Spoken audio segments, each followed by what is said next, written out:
All right, guys, welcome back. This is Rob Jones with Deerwood Capital. I'm going to talk to you about compound interest. So as you can see here, compound interest is much greater than simple interest. If you don't know what the difference is, that's right, we'll go over it and I'll show you why compound interest is behind the driving factor of equities and businesses. And if you saw in the last show, why the S&P 500 will continue to rise over the long term because of compound interest. So let's get right into it. This graph here, I hope I got your attention. Okay, basically, if you compound a return of 10% over 30 years, then you could see a difference of 1,486% as compared to 300% from simple interest. So what is simple interest? What is compound interest? And how do I earn compound interest rather than pay it? That's going to be the subject for today's video.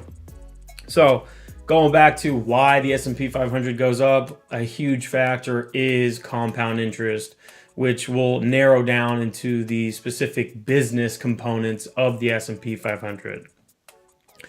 Compound interest, the best chart, which I am blue in the face. You can ask my clients. I'll tell them a penny doubled every day for 30 days will turn into $5.4 million. This essentially is compound interest, and I'll explain how businesses can earn it and how it's different from simple interest. Another proponent of compound interest, Albert Einstein. Compound interest is the eighth wonder of the world. He who understands it earns it. He who doesn't, pay it.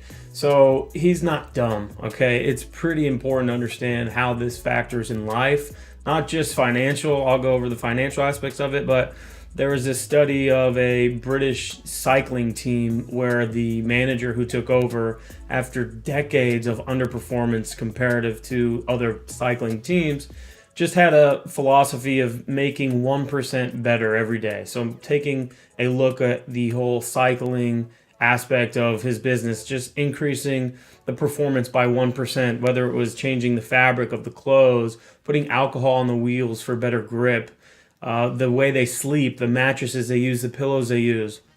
So in a short time, using this philosophy, I think in about 3 to 4 years, that same cycling team went to the Beijing Olympics and set world records, and they won over 60% of gold.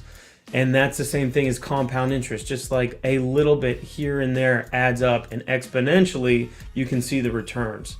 Immediately, you might not be able to see anything from day to day, but exponentially over 30 years, like this graph here, there's a huge difference. So that's why it's important to start today and learn from these small changes you make to your portfolio and how to reduce costs and earn compound interest. All right, back to the swing of things. Here's an example. All right, this is a 4-year bond paying 4% interest annually. So bonds are a promise to pay you back. If you loan somebody money, then they will want you to return their money, but they want an incentive to do so. So if you take, for example, mortgage bonds and you want to buy a house, but you don't have $200,000 to buy the house, you borrow from the bank. The bank then earns an interest rate that you pay, and you see that in your mortgage payments, all right? And those mortgage payments typically don't change much because that interest rate is fixed, and so you're paying genuinely the same interest rate for 30 years. The bank lends you that money because they earn their money back at the end of 30 years if it's a 30-year fixed loan, and then they get the interest as well. So it's an incentive for them to loan you the money. Now, going back to the example, if it was a $1,000 bond, after year 1 of making 10%, your cash flow would be $100. Year 2, $100. Year 3, $100. Year 4, you get the $1,000 back plus an additional $1,000. So the cash flow would be $1,100, but in total, your profit would be $400, which is 10% of $1,000 every year for 4 years. So that would be 40% return for the entirety of that schedule, 4 years. Now let's look at compound interest, which is best shown in businesses because it's a form of ownership, not a promise to pay you back. It's a form of ownership. But the best way I've seen it explained is actually in a bank account. So if you could somehow get somebody to pay you 10% interest in your bank account, then that would reflect compound interest in your earnings because you own that bank account. So this example here, we'll look at this as a sort of retained earnings. That's a statement in the balance sheet of typical businesses, but as it portrays to your bank statement, we're gonna use it here. $1,000, you get paid 10%. Year one, there's no difference in the compound interest for simple interest.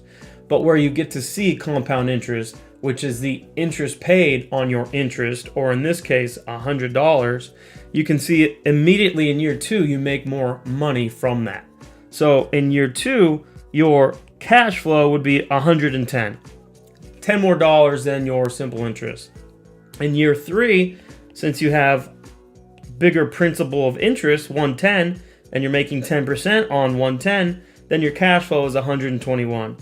And then year four, let's say you get everything back, which is the $1,000 you started with, plus the additional cash flow of 131.1, then you would end up with a 46.41% return. So in 4 years, the difference is 6.41%. Now going back to incrementally getting better and exponentially seeing the results over time, 6.41% really doesn't make you excited, right? It's not that much different. It is depending on the amount of money, but like it's not what we were talking about here, where over 30 years, you can see after 4 years right here, that's the 6.41% difference. In 30 years, we're talking a difference of 1,100% roughly. So the compound interest, you would profit $17,450. And the simple interest, you'd profit $4,000. So again, the difference between compound interest and simple interest, and why we want to earn compound interest, not just in financial aspects of life, but also creating good habits like eating healthy every day. If you eat healthy one day, it's not like you're going to automatically be healthy next day and lose a bunch of weight. Same thing as working out. If I work out one day, I'm not going to see the results tomorrow.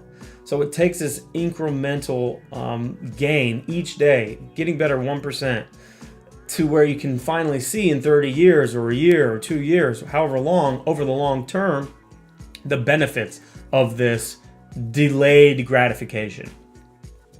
So why does this work? I mean, I'm telling you, this penny doubled every day. This can apply to you, which is compound interest, negatively. If you don't understand this, if you don't grasp this concept, and you're holding a bunch of stocks or index funds in your portfolio, you could actually be paying compound interest, which will hurt you in the long run. Now, what do I mean by that? Okay, borrowing from our previous show, or our last slide, there was a graph that went over how Wall Street fools you into overpaying for underperformance. To highlight everything, basically, what I see as a trend in conventional financial management is even robo-advisors out there. Like, they just take your money, you answer a bunch of questions about how much risk you're willing to take, and then they throw it at the wall, and you're literally invested in everything, and you have 10 plus holdings. So I've seen this in target date funds, which are, hey, you're going to retire in year 2050.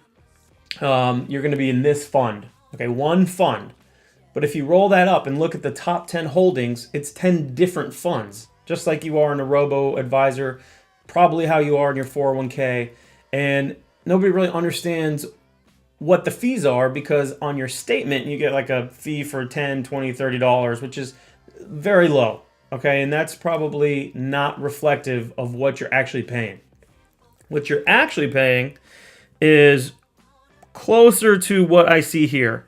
So these mutual fund fees, many hidden costs lie below the surface.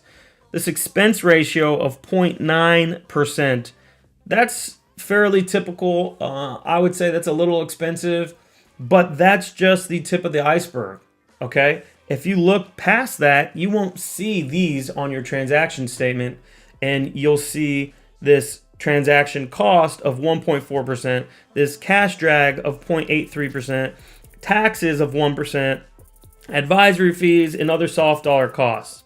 So according to the Forbes article, the total of these costs can average as much as 4.17% annually for a typical actively managed fund. What do you think 4.7% compounds over 30 years? If on year 4, this is, what was it, 6.41%, 6.41%, year 30, look at the difference, 300% versus 1486%. All right, so roughly a difference of 1,100%. That is incredible to me.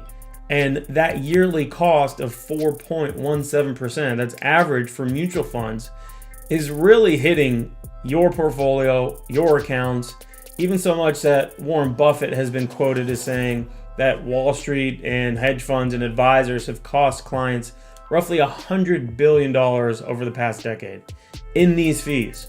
So take a good look at your statements, at your 401k, at what you're invested in.